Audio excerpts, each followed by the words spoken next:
मैं आपसे कल और कल के अगले एक दिन पहले और उसके एक दिन पहले 3 दिनों से जो बात कर रहा हूं उसी बात को थोड़ा आगे बढ़ाता हूं। हर एक विषय में आप जानते हैं ना, एक थ्योरी होती है और एक प्रैक्टिकल होता है। तो अब तक आप समझिए कि मैं आपसे थ्योरी की बात कर रहा था और थोड़ी सी बात और करूंगा थ्योरी की जो बची हुई है, फिर उसके बाद आज मैं आपसे कुछ प्रैक्टिकल बात भी करूंगा। तो अब तक मैंने आपसे जो कहा है वो सूत्र रूप में थोड़ा सा सिद्धांतिक बातें लेकिन सरल भाषा में विज्ञान के साथ पेश करने की कोशिश की, समझाने की कोशिश की। आज कुछ ऐसी बातें जो दैनिक जीवन में आप प्रयोग करें।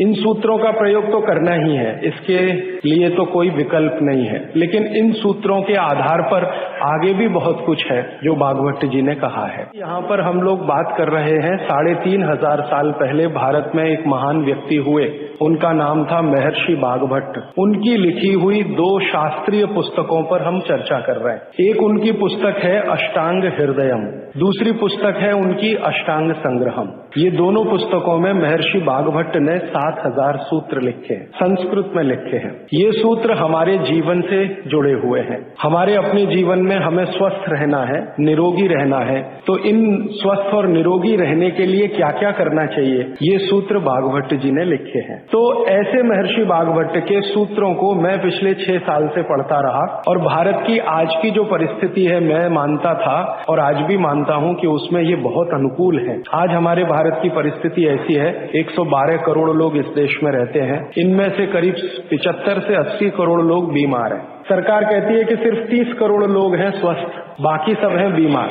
अलग अलग बीमारियां हैं, वात की बीमारियां हैं, पित्त की हैं, कफ की हैं, और इन बीमारियों का इलाज करने के लिए भारत में कुल मिलाकर 23 लाख डॉक्टर हैं रजिस्टर्ड, जो MBBS, BAMS और BHMS तीनों पद्धति के हैं। 23 लाख रजिस्टर्ड डॉक्टर हैं। अगर अनरजिस्टर्ड डॉक्टर भी इसमें मिला दें तो सरकार कहती है लगभग अनरजिस्टर्ड डॉक्टर भी इतने ही हैं। तो कुल मिलाकर हम 50 लाख डॉक्टर मान लें, अनरजिस्टर्ड और रजिस्टर्ड, तो भी मरीजों की संख्या 70 से 80 करोड़ है। एक डॉक्टर एक दिन में अच्छे से अच्छे काम करे तो 30 से ज्यादा मरीज नहीं देख पाता।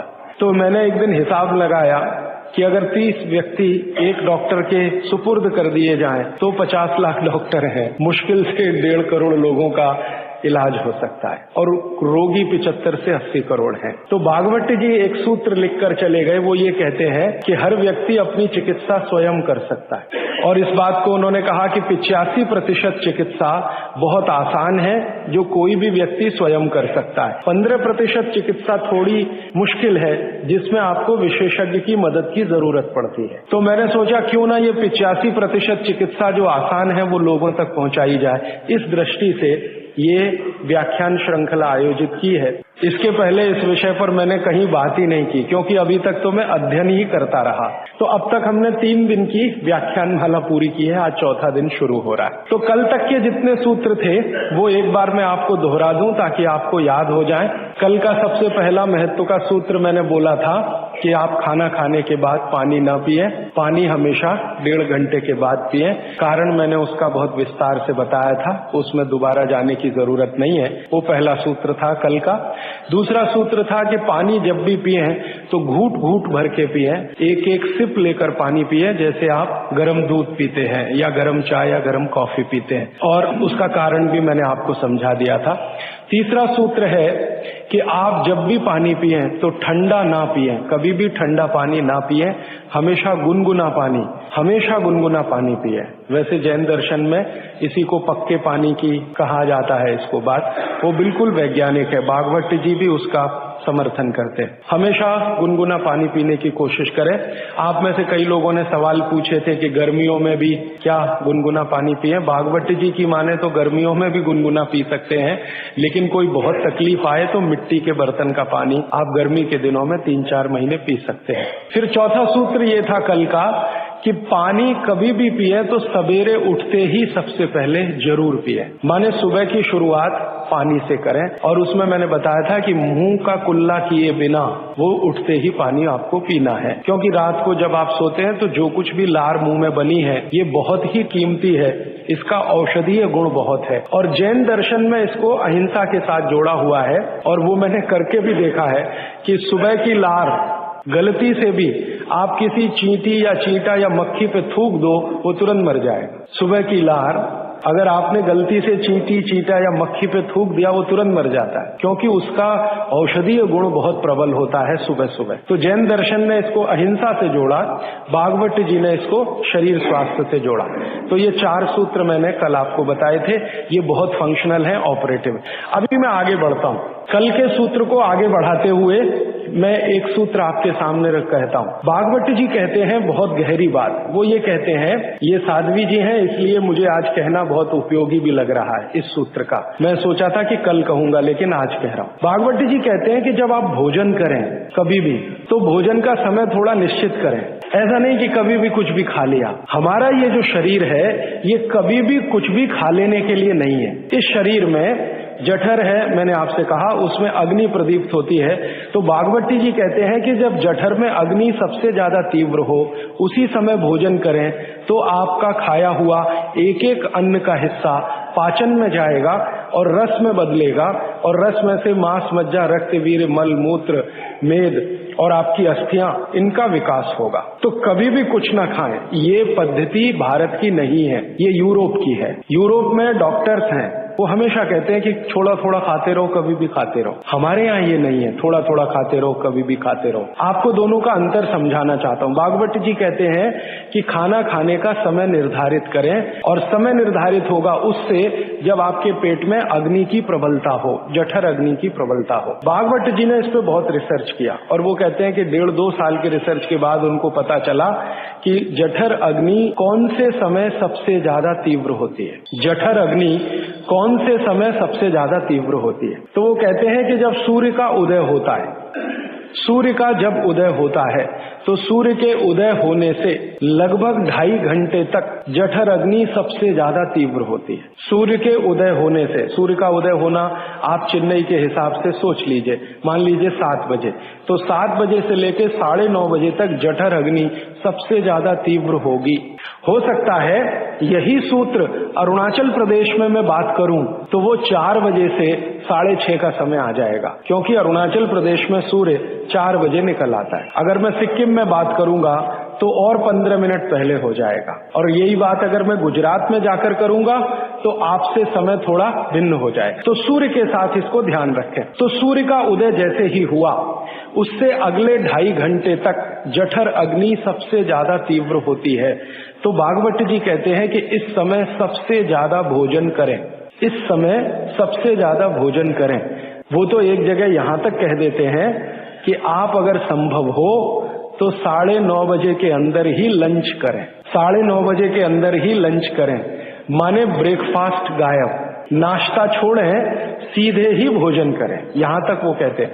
वो ये कहते हैं कि सुबह 9:30 बजे तक अगर आपने भरपेट भोजन किया है तो इसमें से जो कुछ भी बनेगा वो एक एक बूंद, एक एक अन्न का टुकड़ा, एक एक दाने का टुकड़ा आपके शरीर के लिए उपयोगी होगा।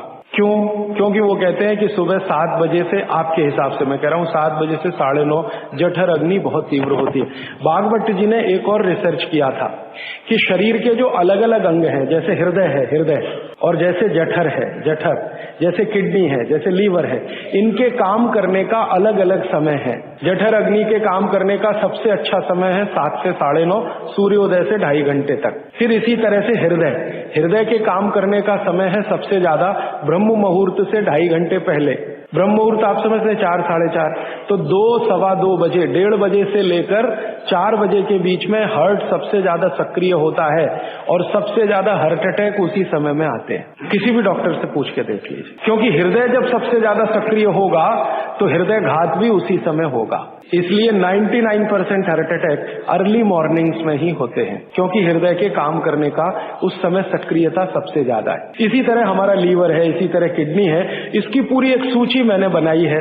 संकेत के लिए आपसे कह रहा हूं कि हर शरीर के अंग का काम करने का एक निश्चित समय है, प्रकृति ने तय किया है, उसको भगवान ने तय किया है। तो आपका जठर अग्नि है, ये सबसे अच्छा 7 से 9:30। तो आप भरपेट खाना खाइए, ठीक है।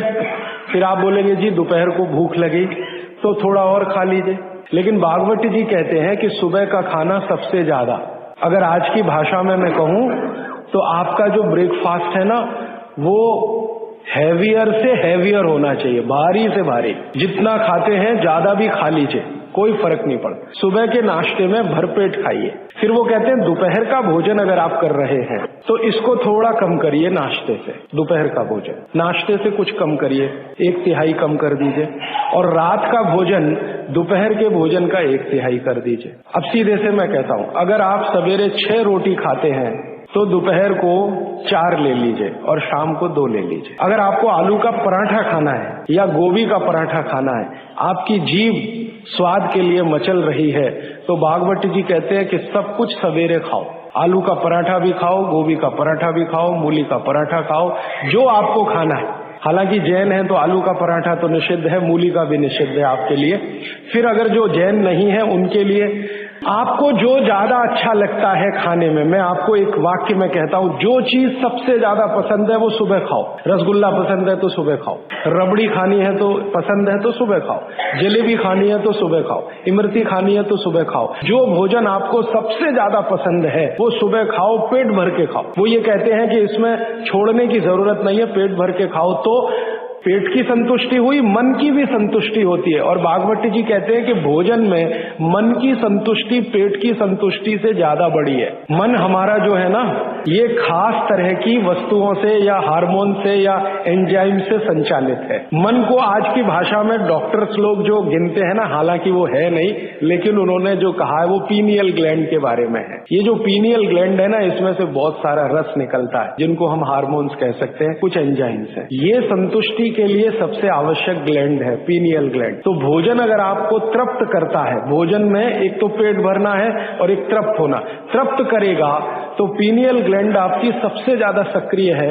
तो जो भी रस और एंजाइम चाहिए शरीर को, नियमित रूप से समान अंतर पे निकलते रहते हैं। और जो भोजन से तृप्ति नहीं है तो गड़बड़ होती है पीनियल ग्लैंड, और पीनियल ग्लैंड की गड़बड़ी पूरे शरीर में पसर जाती है और आपको तरह तरह के रोगों का शिकार बना दे। अगर आप तृप्त भोजन नहीं कर पा रहे हैं तो निश्चित रूप से 10-12 साल के बाद आपको मानसिक क्लेश होगा और रोग होंगे। मानसिक रोग बहुत खराब है। आप सिजोफ्रेनिया के शिकार हो सकते हैं, डिप्रेशन के शिकार हो सकते हैं, आपको कई ऐसी गंभीर बीमारियां हो सकती हैं। भागवती जी कहते हैं कि आप भोजन करते हुए अगर संतुष्ट नहीं है तो 27 तरह की बीमारियों से ग्रसित हो सकते। उनकी पूरी सूची है, वो पुस्तक में है। कभी भी भोजन करें तो पेट तो भरे ही, मन भी तृप्त हो। और मन के तृप्त और पेट के भरने का सबसे अच्छा समय सवेरे का ही है। अब मैंने ये भागवती जी के सूत्र को चारों तरफ देखना शुरू किया तो मुझे पता चला कि मनुष्य को छोड़कर जीव जगत का हर प्राणी इस सूत्र का पालन कर रहा है, मनुष्य को छोड़कर। क्योंकि मनुष्य को मैं मूर्ख मानता हूं,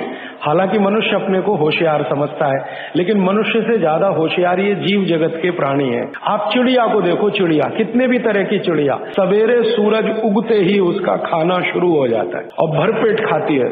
6 बजे के आसपास आप राजस्थान में निकल जाओ, गुजरात में निकल जाओ, सब चिड़िया अपने अपने काम पे लगी हुई है, खाना खाने में खूब जम के खाती है। और पेट भर गया उसके 4 घंटे के बाद ही पानी पीती है, दोपहर को ही पानी पीती। गाय को देखो, सुबह उठते ही सूरज जैसे ही निकलेगा गाय का खाना शुरू हो जाएगा, भैंस का खाना शुरू हो जाएगा, बकरी, बकरे, भेड़, गधा, घोड़ा सब सुबह उठते ही खाना खाना शुरू करेंगे और पेट भर के खाएंगे, छक के खाएंगे, फिर दोपहर को आराम करेंगे। तो ये सारे जानवर, सारे जीव जंतु, आप सांप को देखो, बिच्छू को देखो, कीड़ी को देखो, चींटी को देखो, चींटे को देखो, सब जानवर, सब जीव जंतु जो हमारी आंखों से दिखते हैं, जो नहीं भी दिखते हैं, ये सबका भोजन करने का समय सवेरे सूर्योदय का ही है। सूर्योदय के साथ ही ये सब भोजन करते हैं, इसलिए ये हमसे ज्यादा स्वस्थ रहते हैं। मैंने आपको कई बार ये कहा है, आप उसको हंस देते हैं, किसी भी चिड़िया को डायबिटीज नहीं होता, किसी भी बंदर को हार्ट अटैक नहीं आता। बंदर तो आपके नजदीक है ना शरीर रचना में, बस बंदर और आप में एक ही अंतर है कि उसको पूंछ है, आपको नहीं है,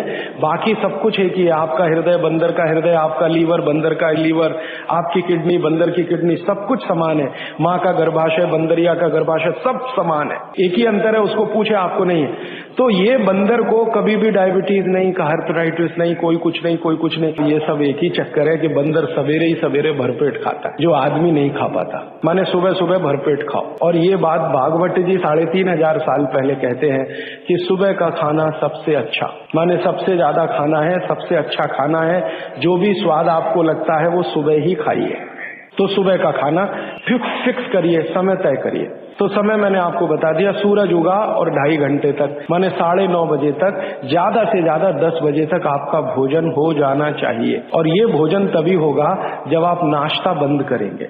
ये नाश्ता हिंदुस्तानी चीज नहीं है, ये अंग्रेजों की है। और आप जानते हैं ना हमारे यहाँ चक्कर क्या चल गया है, नाश्ता थोड़ा कम करेंगे, लंच थोड़ा ज्यादा करेंगे, डिनर उससे भी ज्यादा करेंगे। सवा सत्यानाश, एकदम उल्टा। भागवत जी कहते हैं कि नाश्ता सबसे ज्यादा करो, लंच उससे कुछ कम करो, डिनर सबसे कम करो। हमारा बिल्कुल उल्टा चक्कर है, डिनर सबसे ज्यादा, लंच उससे कुछ और नाश्ता सबसे कम। ये अंग्रेज और अमरीकियों के लिए नाश्ता कम है, कारण पता है? वो लोग नाश्ता हल्का ही करें तो उनके लिए अच्छा है, हमारे लिए नाश्ता ज्यादा ही करना बहुत अच्छा है। कारण उसका एक ही है कि अंग्रेजों के देश में सूर्य नहीं निकलता, साल में 8-8 महीने तक सूरज के दर्शन नहीं होते। और ये जो जठर अग्नि है ना, ये सूरज के साथ सीधे संबंधित है। जैसे जैसे सूर्य तीव्र होगा अग्नि तीव्र होगी, जैसे जैसे सूर्य कम होगा अग्नि भी कम होगी। तो यूरोप और अमेरिका में सूरज निकलता नहीं, साल में 8-8 महीने बर्फ पड़ती है, -40 डिग्री सेंटीग्रेड तापमान होता है, तो वहां जब सूरज है नहीं तो जठर में अग्नि हो नहीं सकती, तो वो नाश्ता हैवी नहीं कर सकते, करेंगे तो उनको तकलीफ हो जाए। इसलिए मैंने सबसे पहले दिन जो सूत्र बोला था, अपनी आबो हवा, अपना पर्यावरण, अपना वातावरण, अपनी तासीर, इसको ध्यान में रखकर ही चलें। तो आपके देश की जो आबो हवा और तासीर है वो ये कि हर दिन सूरज निकलता है, सुबह निश्चित रूप से निकलता है, अगले दिन भी निकलेगा, करोड़ों साल से निकल रहा है, अगले करोड़ों साल तक निकलेगा। इसलिए भारत में every morning is good morning, सभी सुबह अच्छी है। यूरोप वाले तरसते हैं गुड मॉर्निंग के लिए, अच्छी सुबह होती नहीं वहां, इसलिए हर एक आदमी दूसरे को विश करता है, may I wish you to have a good morning, इसलिए वो गुड मॉर्निंग वाले लोग हैं। हमारे यहाँ तो every morning is good morning, तो हम गुड मॉर्निंग में क्यों फंसे हुए हैं? तो गुड मॉर्निंग से निकलिए, नमस्ते में आइए, नमस्कार में आइए, वणक्कम में आइए। ये गुड मॉर्निंग आपके लिए काम की चीज नहीं है, और ये गुड मॉर्निंग जुड़ी हुई है आपके पेट से। जितनी अच्छी सुबह होगी, माने सूर्य जितना अच्छा होगा, उतनी तीव्र जठर अग्नि होगी, उतना ही अच्छा भोजन करिए। तो वो कहते हैं कि सुबह का खाना आप भरपेट खाइए, माने नाश्ते को लंच में बदल दीजिए, ठीक है? 9:30 बजे तक, 10 बजे तक ज्यादा से ज्यादा। फिर आप इसमें तर्क और कुतर्क मत करिए, जी हमको दुकान जाना है, हमको ऑफिस जाना है, हमको दुनियादारी संभालनी है। किसके लिए? इसी पेट के लिए ना। ये दुनियादारी कर किसके लिए? आप इसी पेट के लिए ना। तो पेट तो दुरुस्त होने के लिए भागवत जी कह रहे हैं कि भाई इसको संभाल लो तो दुनियादारी संभलती है। और ये गया तो दुनियादारी संभाल के करेंगे क्या? मान लीजिए पेट ठीक नहीं है, स्वास्थ्य ठीक नहीं है, आपने 10,000 करोड़ कमा लिया, क्या करेंगे? डॉक्टर को ही देंगे ना। तो डॉक्टर को देने से अच्छा किसी गौशाला वाले को दे दीजिए, पेट दुरुस्त कर लीजिए। तो पेट आपका है तो दुनिया आपकी है, ये आप जान लीजिए। इसलिए पेट को दुरुस्ती के लिए भागवत जी कहते हैं सुबह का खाना भरपेट खाइए, माने आप बाहर निकलें घर के तो छक कर खाना खा के निकलिए, भोजन करके ही निकलिए। दोपहर को 12 बजे से 1 बजे के बीच में जठर अग्नि की तीव्रता कम होना शुरू होती है, तो उस समय थोड़ा कुछ हल्का खाएं, माने जितना सुबह खाया उससे कुछ कम खाएं तो अच्छा है, ना खाएं तो और भी अच्छा है। खाली फल खा लें, जूस पी लें, दही पी लें, मट्ठा पी लें, आदि आदि। शाम को फिर खाएं। अब शाम का भागवत जी कहते हैं कि आपने एक चीज देखी है ना, वो बहुत प्रकृति से सीखने की जरूरत है। दीपक भरा तेल का दीपक आप जलाना शुरू करिए तो पहली लौ खूब तेजी से जलेगी, ठीक है, और अंतिम लौ भी तेजी से जलेगी। माने दीपक जब बुझने वाला होगा तो बुझने से पहले वो बहुत तेज जलेगा। यही पेट का भी नियम। जठर अग्नि सुबह सुबह बहुत तीव्र होगी और शाम को जब सूर्यास्त होने जा रहा है तब भी तीव्र होगी, बहुत तीव्र होगी। तो कहते हैं शाम का खाना सूरज के रहते रहते खा लो, सूरज डूबा तो अग्नि भी डूबी। तो वैसे तो जैन दर्शन में कहा है रात्रि भोजन निषेध है, भागवत जी भी यही कहते हैं, तरीका अलग है बस। आप अहिंसा के लिए कहते हैं, वो स्वास्थ्य के लिए कहते हैं। वो ये कहते हैं शाम का खाना तो सूरज डूबने के बाद दुनिया में कोई नहीं खाता। गाय को खिला के देख लो, नहीं खाएगी। भैंस भी नहीं खाती, खिला के देख लो। बकरी भी नहीं खाएगी, बकरा गधे को खिला के देख लो, खाता नहीं। हाँ, बिल्कुल नहीं खाता। आप खाते हैं तो आप अपने को कंपेयर कर लीजिए कि किसके साथ हैं आप। कोई जानवर, कोई जीव राशि सूरज डूबने के बाद खाती नहीं, तो आप क्यों खा रहे हैं? प्रकृति का नियम भागवत जी कहते हैं पालन करिए, माने रात का खाना जल्दी कर दीजिए सूरज के रहते रहते, माने 5-6 बजे के आसपास आपके यहाँ सूरज डूबता है, 6 बजे या 6:30 बजे, वही समय सबसे अच्छा है डूबने से पहले।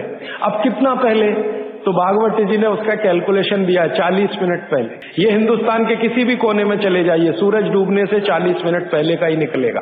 तो 40 मिनट पहले शाम का खाना खा लीजिए और सुबह का तो सूरज निकलने के 2.5 घंटे तक कभी भी खा लीजिए, दोनों समय पेट भर के खा लीजिए। फिर कहेंगे जी रात को क्या, तो रात के लिए भागवत जी कहते हैं कि एक ही चीज है रात के लिए कि आप कोई तरल पदार्थ ले सकते हैं, जिसमें सबसे अच्छा उन्होंने दूध कहा है। साध्वी जी तो वो भी नहीं ले सकते, साधु तो वो भी नहीं ले सकते, लेकिन आप गृहस्थी लोग हैं तो इतनी छूट चाहे तो आप ले सकते हैं। भागवत जी कहते हैं कि शाम को सूर्य डूबने के बाद हमारे पेट में जठर स्थान में कुछ ऐसे हार्मोन्स या एंजाइम्स या रस पैदा होते हैं जो दूध को पचाते हैं।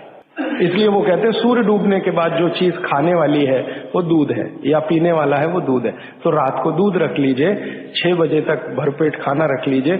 सुबह का खाना अगर आपने 9:30-10 बजे खाया तो शाम को 6 बजे खूब अच्छी सी भूख लगेगी।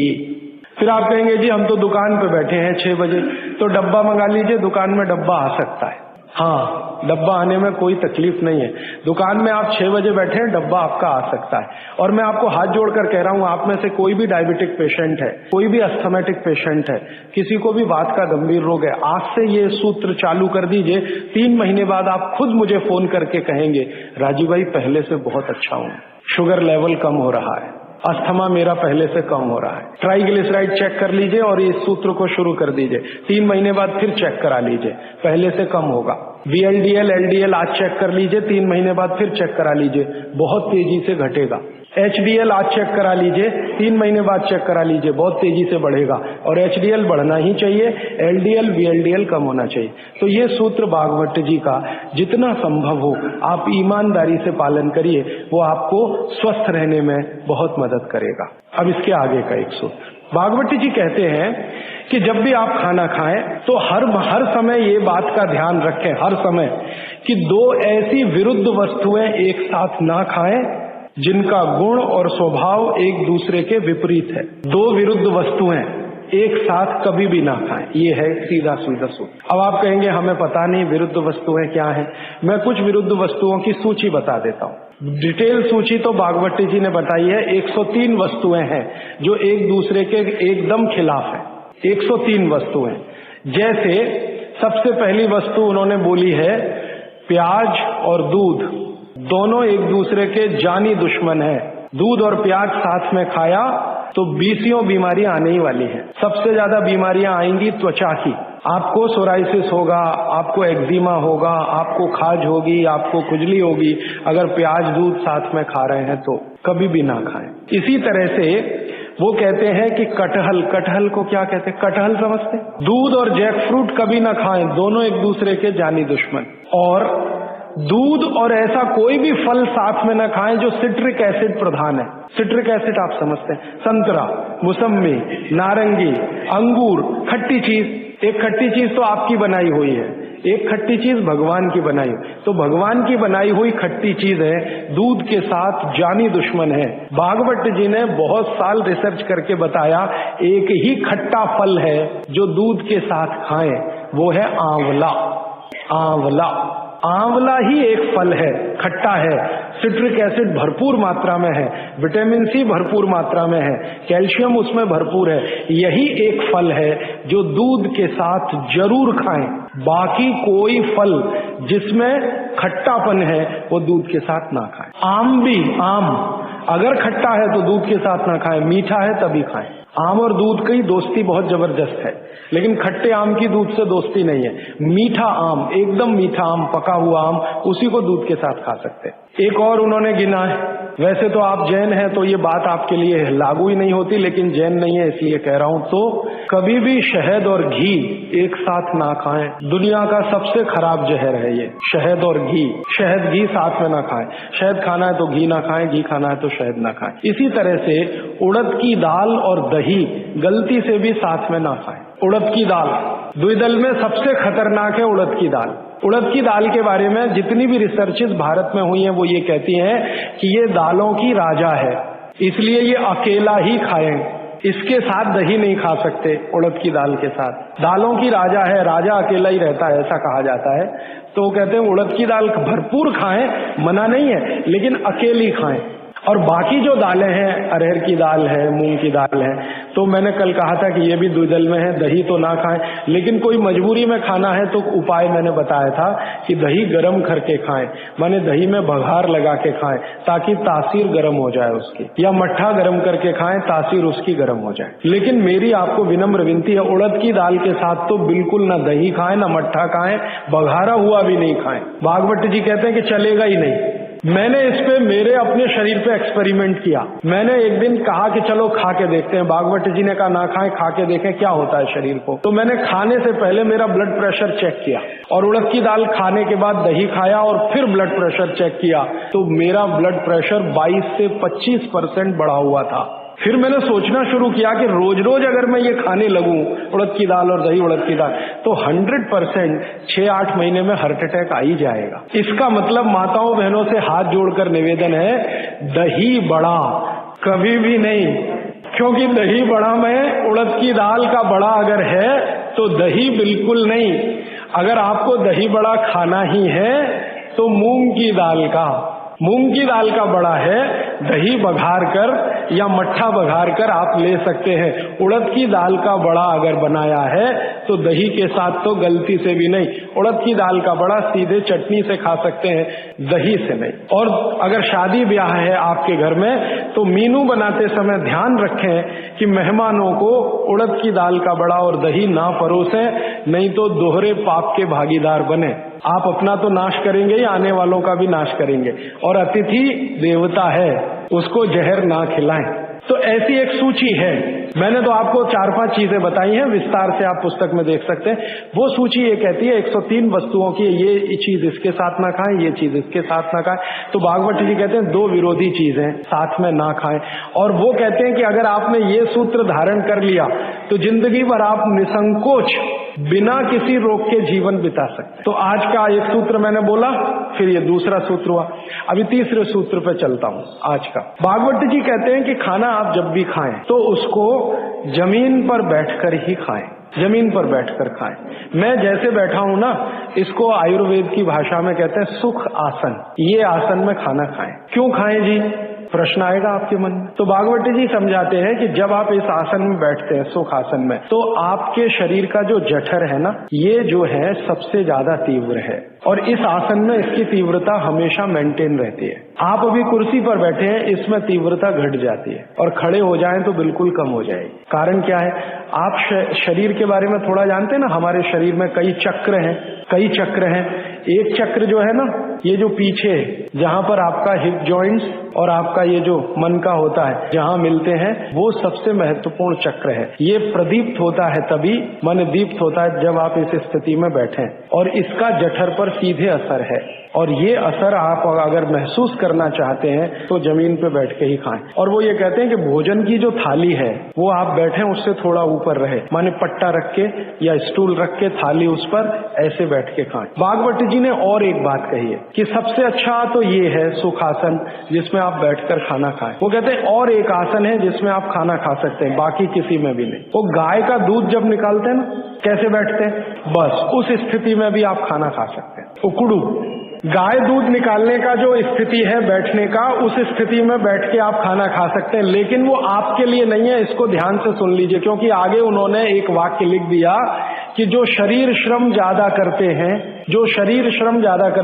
जैसे किसान, जैसे हमारे कारीगर मजदूर, उनके लिए उकड़ू बैठकर खाना खाना सबसे अच्छा। खाते भी हैं, माने वो चेले हैं सब भागवत के। और आप जो शरीर श्रम कम करते हैं, आपके लिए इस आसन में बैठकर खाना खाना अच्छा। अब आप आज से एक ऑब्जर्वेशन कर लीजिए कि जितने लोग इस बात से परेशान हैं कि उनका पेट आगे निकल आया है, वो इस आसन में बैठ के खाना खाना शुरू कर दें और 3 महीने के बाद फिर देखें तो उनका पेट पहले से कम ही होगा, आगे नहीं आएगा। और ये जो डाइनिंग टेबल पे बैठ के खाना खाएंगे, पेट आगे निकलता ही जाएगा, क्योंकि कुर्सी आपके लिए बनी नहीं है। ये अंग्रेजों के लिए बनी है। अंग्रेजों के लिए कुर्सी इसलिए बनी है कि ठंड बहुत है ना, तो जॉइंट्स कड़क रहते हैं उनके, सभी जॉइंट्स कड़क होंगे, कठोरता आएगी। आपके यहाँ गर्मी बहुत है तो आपके जॉइंट्स में फ्लेक्सिबिलिटी है, तो आप आसानी से जमीन पे बैठ सकते हैं। कोई अंग्रेज नहीं बैठ सकता जैसे मैं बैठा हूं, अमरीकी नहीं बैठ सकता, क्योंकि घुटने कड़क हैं, हिप जॉइंट्स कड़क हैं, बैठने में तकलीफ है। तो उन्होंने अपनी तकलीफ को कम करने के लिए कुर्सी का आविष्कार किया है। आधे तो बैठे, पूरे नहीं बैठ सकते, तो वो आपके लिए नहीं है कुर्सी, ये अंग्रेजों की देन है। तो मेरी आपको विनती है कि डाइनिंग टेबल पे खाना ना खाएं।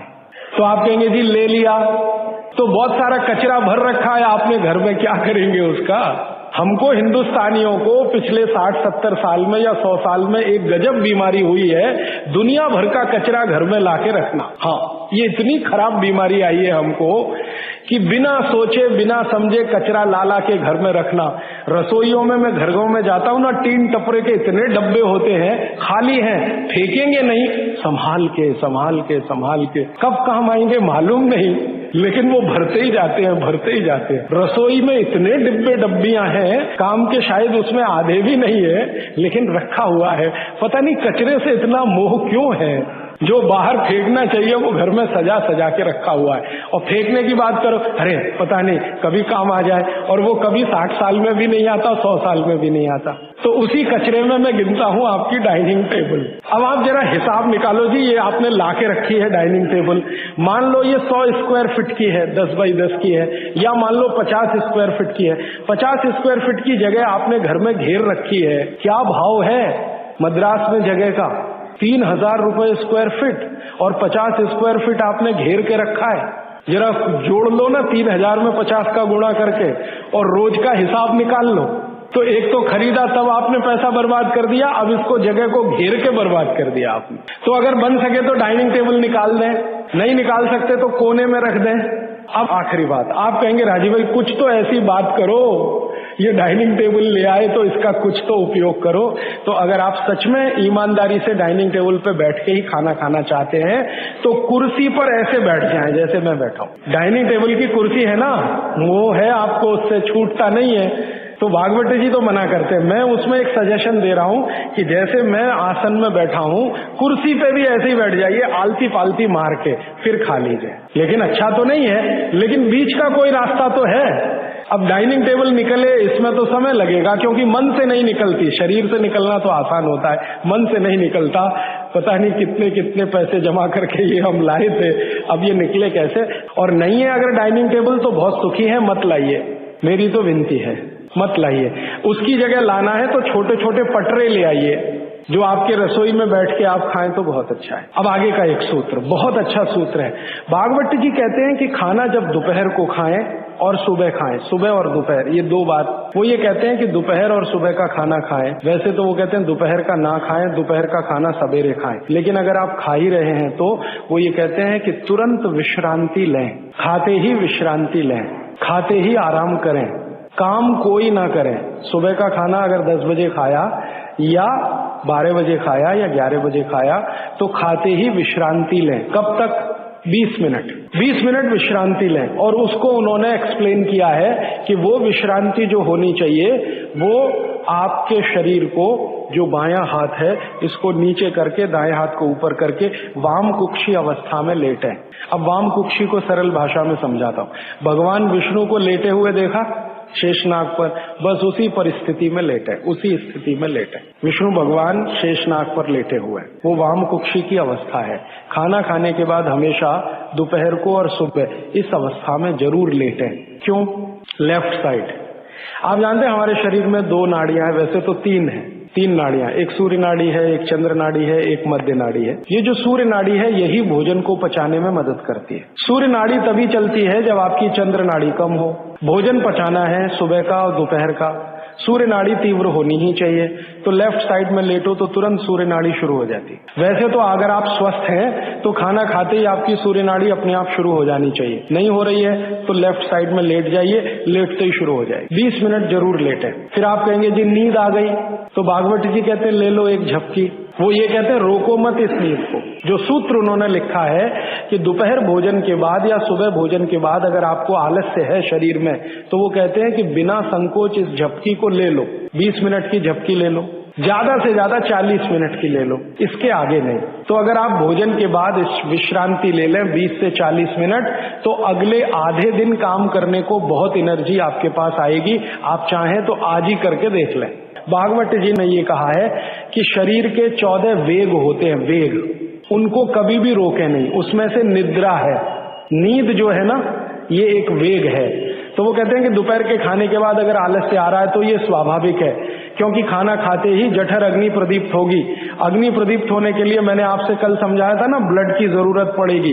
तो सारे शरीर का खून पेट में रहता है जब तक खाना पचता है, तो बाकी अंगों को खून की कमी है तो प्रेशर बढ़ेगा।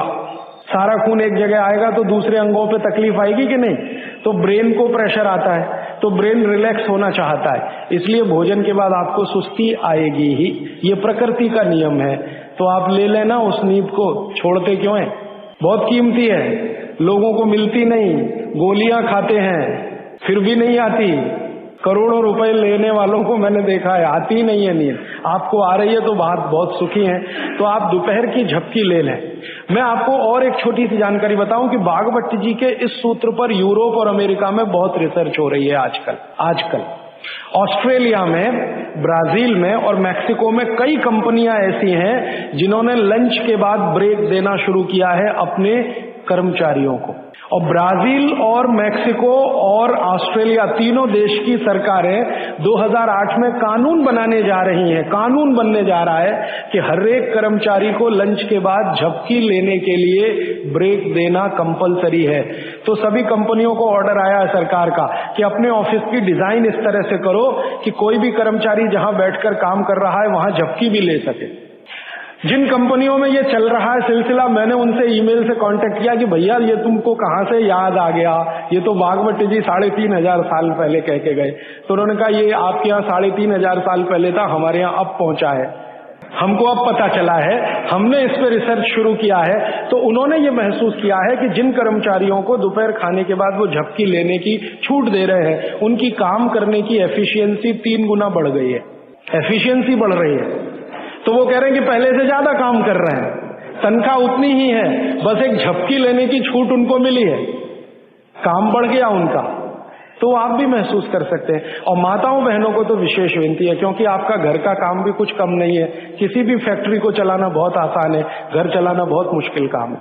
और घर में भी सबसे मुश्किल काम है बच्चों को बड़ा करना। मैं मानता हूं दुनिया में इससे बड़ा कोई काम नहीं। तो आपको काम तो घर में भी है, आप भी भोजन के बाद एक झपकी लेने का नियम बना ही लो। सब काम छोड़कर झपकी ले लो आप। मैं आपसे ये कह रहा हूं कि आपके शरीर के स्वस्थ रहने से ज्यादा बड़ा कोई काम नहीं है दुनिया में। जो आपका शरीर दुरुस्त रहेगा तो घर आगे भी ठीक से चलता रहेगा।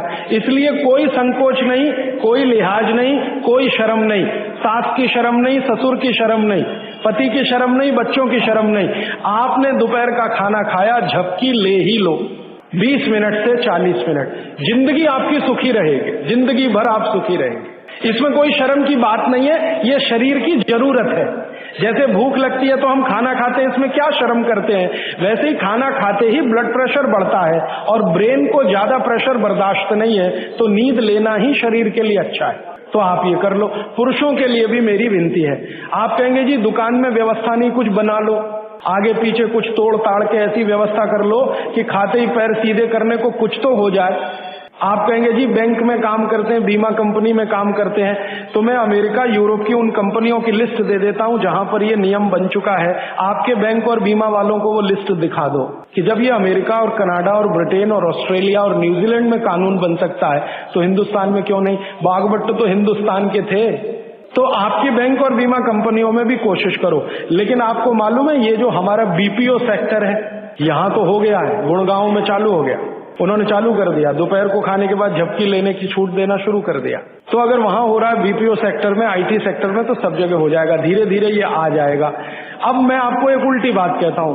गुजरात में जाता हूं, मैं राजस्थान में जाता हूं, जयपुर जैसे शहर में, राजकोट जैसे शहर में, तो दोपहर को सारा बाजार बंद रहता है। राजकोट में हजारों करोड़ का बिजनेस होता है रोज का, दोपहर को कोई दुकान पे नहीं मिलेगा, करोड़पति से करोड़पति। कहाँ है जी? खाना खा के झपकी ले रहे हैं। बहुत सुखी लोग हैं, बहुत सुखी लोग हैं। काठियावाड़ में मैंने देखा है, क्या पोरबंदर, क्या राजकोट, क्या जामनगर, क्या जूनागढ़, क्या अमरेली, दोपहर को बाजार खुलेगा ही नहीं। और मैंने तो ऐसे ऐसे लोगों को देखा है कि ग्राहक आके खड़ा है करोड़ों रुपए लेके, सेठ जी कहेंगे जी शाम को आना 4 बजे के बाद। अरे सेठ जी मेरे पास बैग भरा है रुपयों का, शाम को ले आना, मुझे अभी इतनी फुर्सत नहीं है, मैं नींद ले रहा हूँ। बहुत सुखी लोग हैं, समय का सही सदुपयोग कर रहे हैं। अब कुछ लोग गालियां देते हैं, क्या निकम्मे लोग हैं, दोपहर को सोते हैं। सोना ही चाहिए। पूना में आप चले जाइए, पेशवाई के जमाने से पूना के लोग दोपहर को खाने के बाद जरूर नींद लेते हैं। पेशवा ने इसके लिए बहुत प्रचार किया था, भागवत के इस सूत्र का। तो वहां भी है, पूना में भी है। जो पुराने शहर है ना हिंदुस्तान में, हर जगह ये देखने को मिलेगा, दोपहर के खाने के बाद सब झपकी लेंगे ही। लेकिन आप ये ध्यान रखो कि ये जो नियम आप पालन करो तो ये प्रकृति के अनुकूल है, शरीर के अनुकूल है, इसलिए इसमें शर्म नहीं, झिझक नहीं। अच्छा, अब इसका उल्टा सूत्र है आगे का। वो ये कहते हैं कि दोपहर और सुबह के खाने का अगर आपने नींद लिया है खाने के तुरंत बाद, तो रात का भोजन माने शाम का भोजन, रात से मतलब हमेशा शाम, ध्यान रखना। तो शाम के भोजन के बाद कभी भी विश्रांति नहीं लेना, उल्टा है बिल्कुल। सुबह का भोजन किया तब तो विश्रांति जरूरी है, शाम का भोजन किया तो 2 घंटे तक विश्रांति नहीं लेना। 2 घंटे माने 6 बजे खाना खा लिया तो 8 बजे ही जाना सोने के लिए, उसके पहले नहीं। 5 बजे खाया तो 7 बजे, 2 घंटे तो विश्रांति लेना ही नहीं। क्यों? सुबह का जो है क्रम शाम को उल्टा है। सुबह सूर्य का प्रकाश है, पवन का स्पर्श बहुत तीव्र है, शाम को सूर्य का प्रकाश बिल्कुल नहीं। तो शरीर की बायोकेमिस्ट्री पूरी बदल जाती है सुबह और शाम। सुबह कुछ तरह के हार्मोन्स हैं, शाम को दूसरे तरह के हार्मोन्स।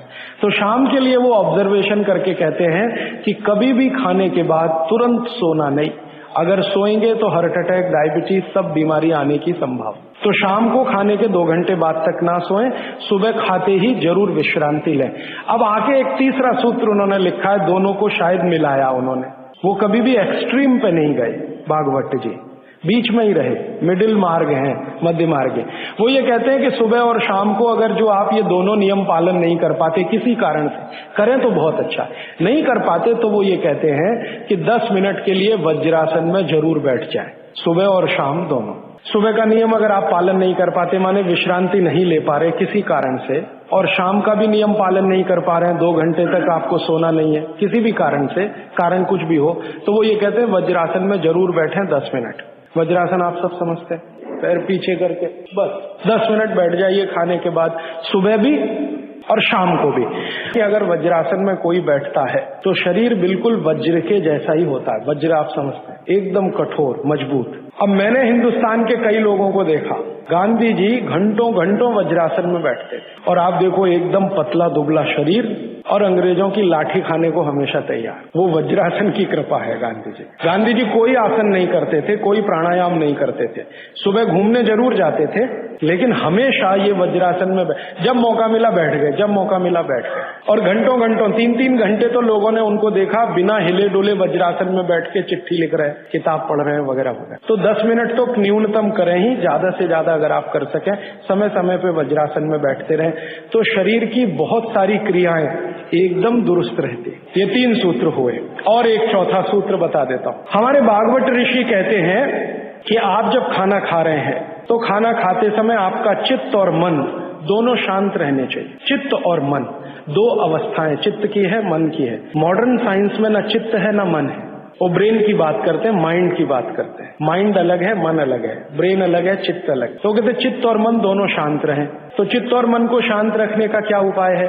तो शायद इसी के लिए हमारे देश में ये है कि भजन करें खाने के पहले, या ईश्वर की प्रार्थना करें खाने के पहले। अगर ईश्वर की प्रार्थना आप कर रहे हैं, कोई सूत्र बोल रहे हैं, तो निश्चित रूप से आपके मन और चित्त में शांति आएगी। तो खाने के पहले मन और चित्त को शांत करें, भजन के द्वारा या तो भगवान की प्रार्थना के द्वारा, कोई मंत्र के द्वारा, कोई सूत्र के द्वारा, जैसे आप करना चाहें वो करें। और एक सूत्र बहुत महत्व का, वैसे तो मैं परसों कहने वाला हूं, लेकिन आज मैं कह रहा हूं इसलिए क्योंकि वो इससे जुड़ा हुआ है। भागवत जी एक जगह लिख रहे हैं सूत्र में कि जब भी आप विश्रांति लें, सुबह या शाम, माने रात को सोएं या दिन में सोएं, तो हमेशा दिशाओं का ध्यान रख के सोएं। अब यहाँ पे वास्तु घुस गया, वास्तुशास्त्र, वास्तु भी विज्ञान है, तो वो कहते हैं कि इसका जरूर ध्यान रखें। क्या ध्यान रखें?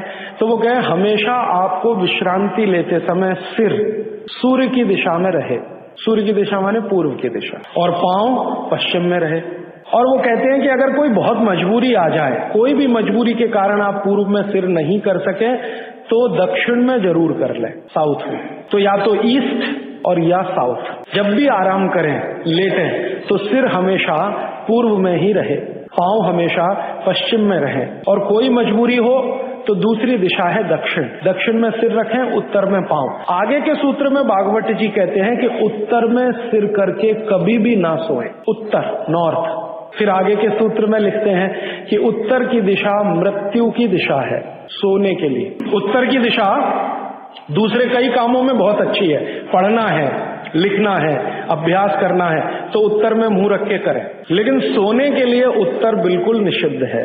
अब भागवत जी ने लिख दिया, मैंने देखना शुरू किया, जब से ये पढ़ा तो मैं गांव में भी बहुत जाता हूं, तो कई बार गांव में मैंने ऐसी स्थिति देखी है, किसी का मृत्यु हुई तो मुझे अंतिम संस्कार में जाना पड़ा, तो मैं देखता हूं कि वहां पंडित जी खड़े हो गए अंतिम संस्कार के सूत्र बोलना। तो पहला ही सूत्र वो बोलते हैं संस्कृत में, हर गांव में पंडित जी, मृत का शरीर उत्तर में करो, माने सिर उत्तर में करो। पहला ही मंत्र है, पहला ही मंत्र बोलेंगे, मृत व्यक्ति का सिर उत्तर में करो। और हमारे देश में आर्य समाज के एक संस्थापक रहे स्वामी दयानंद सरस्वती, उन्होंने भारत में जो संस्कार होते हैं ना, जन्म का संस्कार है, गर्भाधान संस्कार है, मृत्यु भी एक संस्कार है, तो उन्होंने एक पुस्तक लिखी है संस्कार विधि। उसमें पहला ही सूत्र है मृत्यु के लिए, तो उसमें वो कह रहे हैं कि सबसे पहले मृत व्यक्ति का सिर उत्तर में करो, उसके बाद विधि शुरू करो। अब ये तो हुआ भागवत जी का, दयानंद जी का वगैरह। अब मैं विज्ञान जोड़ रहा हूं इसमें, ये मेरा अपना एक्सप्लेनेशन है। क्यों?